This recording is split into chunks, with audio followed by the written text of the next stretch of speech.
এই যে সাম্পান, এই সাম্পানে যারা জেলে, এরা মাছ ধরে দিন রাত 24 ঘন্টা সাগরের সাথেই করে মাছ ধরে। কিন্তু এখানেও চলে অবৈধ কিছু কাজকর্ম। তারা এই কোস্টগার্ড ভাইরা আছে বলে তারা সাহায্য করে, আক্রমণ করে। আমরা এরা হয়তো জব্দ করেছেন এই সাম্পান, কারণ এরা এমন কিছু পেয়েছেন যার জন্য জব্দ করতে বাধ্য হয়েছে। এই সাপুরি দ্বীপে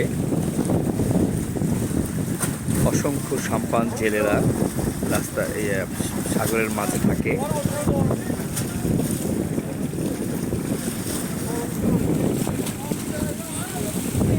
পানির সাথে যুদ্ধ করে এদের জীবিকা নির্বাহ করে। জীবিকার তাগিদে, পেটের তাগিদে এরা দিনরাত অবিরাম খেটে যায়, পানির সাথে যুদ্ধ করে বেড়ায়। তারপরেও এখানে কিছু অবৈধ জিনিসপত্র এখান থেকে সেখানে আনা নেওয়া করে। তাছাড়া আপনারা অলরেডি জানেন যে এই টেকনাফে টেকনাফটাই হচ্ছে বাংলাদেশের শেষ প্রান্ত। এই বাংলাদেশের শেষ প্রান্তের থেকে বার্মার ওই সাগর, ওই পাশে বার্মা, এই পাশে বাংলাদেশ শেষ প্রান্ত।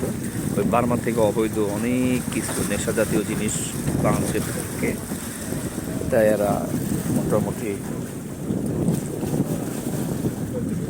এই কোস্টগার্ড যারা আছে তারা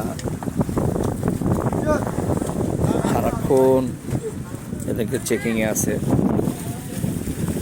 যে কোনো মুহূর্তে এরা উদ্ধার করে পায়। আমরা আপনাদেরকে তুলে ধরলাম আপনাদেরকে দেখার জন্য। এখানে হয়তো চলছে তারা কিভাবে কি করবে না করবে, কিভাবে ছাড়াবে এইসব জিনিসগুলো।